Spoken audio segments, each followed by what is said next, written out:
What's going on? It's me, Mikey Pipes. Peter Pipes. Peter Piper. Oh, Peter Pipes. I think Peter Piper has a better ring to it.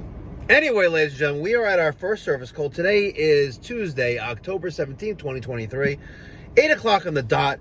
And I got to tell you, sometimes you pull up to a house you haven't been before, you can't see the numbers or number isn't even on the house. You're like, where the F is that house, right? You know what I'm talking about. One of the great things about using House Call Pro is, all right, so there it is. You know, all I have to do is look for a house like that that's missing the number, and I know I'm good. That's one of the best things I love about House Call Pro is that it shows you a picture, the Google Street View of the house, also with the value of it as well, and how many bedrooms and bathrooms generally are in the dwelling. So if you're interested in checking out House Call Pro, there's a link down in the description box down below. It's my personal link, so you don't even got to tell Mikey Pipes sent you. Just click on the link for House Call Pro and start working more efficiently and effectively. Yep. I should do another take on that. I sound like a damn Next commercial. Let's go do a heating tune. Rude gas-fired furnace, 90+ percenter. We have exhaust and intake. Peter, let's take off the front cover. Here is our neutralizer. Freshly replenished media in there. There's a condensate pump below. Let's take a quick peek inside here. Everything looks clean as a whistle, except for that little bug right there. At least it's not a Chinese lanternfly, right? Or squirrel. All right, Peter, what is this called? It's our inducer motor. It's a pressure switch. That's our gas valve. What's connected to this orange wire? That is our Spark igniter. Okay. What is this little bad boy called with the little red button in the middle of it? As well as this one right next to it? It's not Rollout switch. roll. I was gonna say roll, Close. but there's two. Okay, trick question. What is this thing called? I don't expect you to know that. That's but... gonna be for condensate. Yep, condensate trap. Perfect. Excellent. Okay, let's load the lower compartment. All right, similar to yesterday's one, right? Yeah. That one right there. Mm-hmm. What is that called? That's our board. Yep. Our board. That is a transformer. And It's a switch. what goes like this and spins and blows the air? It's a blower motor. All right, so next we are going to do a combustion analysis now that everything basically appeared to be okay. We're using the Testo 320 combustion analyzer. Other things I like to do is also be an observant technician. I'm going to notice that my chassis or the cabinet of the furnace is damaged. We have a nice dent right there, not good. And also, if you look at our condensate trap and standpipe with the flow check right here, she's definitely way back pitched, and maybe a good idea to lift this up a little bit, but a little careful. I don't want to crack any of the fittings there because I don't have that reed pipe reamer fitting saver. You can cut the pipe right here, and there's a drill bit that goes onto it and takes out the shavings of that. I don't have. All right, so let's talk about order operations. We have a call for heat.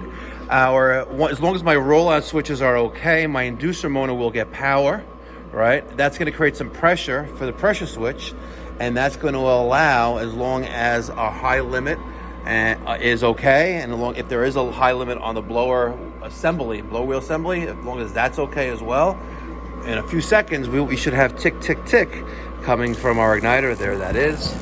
We have ignition. Our flame sensor, which is this wire right there, is sensing that flame. And once our high limit temperature senses a certain amount of temperature, our blower is going to kick on. That way we're not blowing, cool air at first. We'll give that a second. We should be able to feel the blower, maybe even hear the blower kick on. But that is a sequence of operations.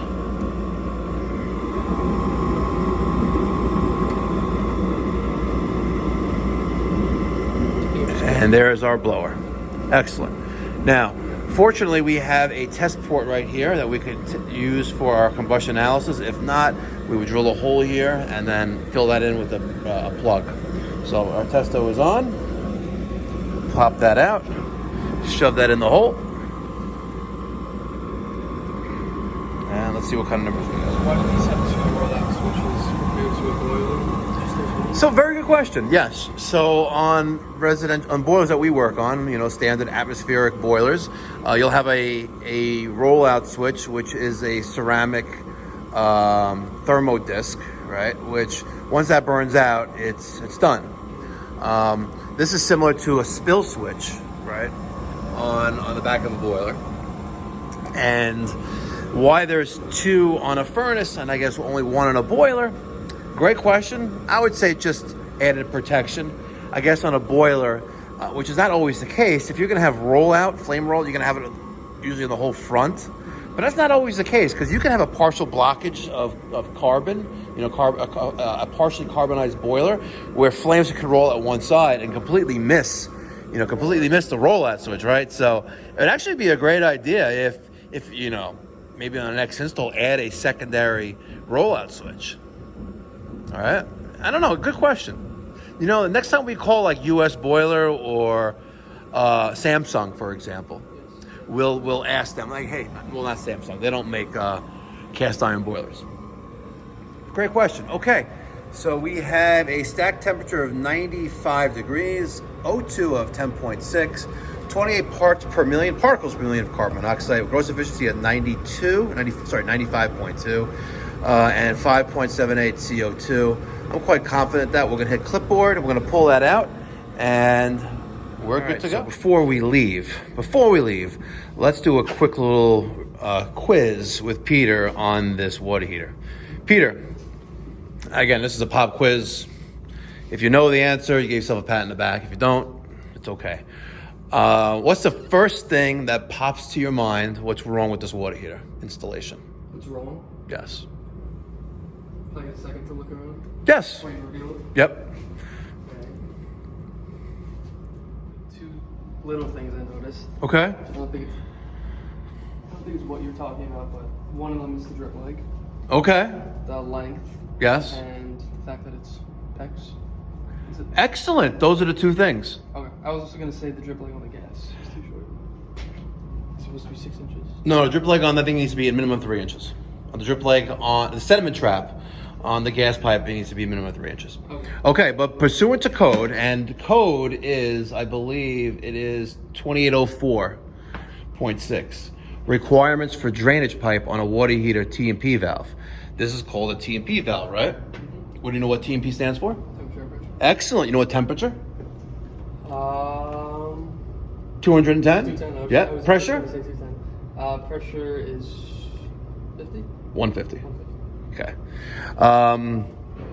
The drip leg, right, or the discharge pipe on the water heater needs to be a maximum of 6 inches off the floor, right, and a minimum of 1 pipe length. Okay, that unfortunately is more like 12 inches, maybe 13 and a half inches, right? The PEX, that would not pass code. If you go to the table of 2906.5, it'll tell you the acceptable pipe material that's allowed there. However, the gist of it, threads on the end of a pipe. Let's say we used black pipe and we threaded, and one end was threaded. That's an invitation for someone to connect like a hose to it, which you don't want to put on there because that's no good. But the piping, needs to be, I think it was like something about 180 degrees. Needs to be able to withstand 180 degrees of temperature. I could be wrong, but guys, take it upon yourselves to look up the plumbing code for a drain pipe off a T&P valve off of a water heater. Other than that, my only other critique here would be, I have to verify this 2-inch. We have one elbow, and it looks we have about, I'd say about 20 feet here. So 20 and forward, an elbow. Elbow is about, X amount of feet. So let's say we have 30 feet here. I would say this water heater would be better suited using 3-inch Schedule 40 PVC piping rather than 2-inch that they're using here. Other than that, appears to be a nice install.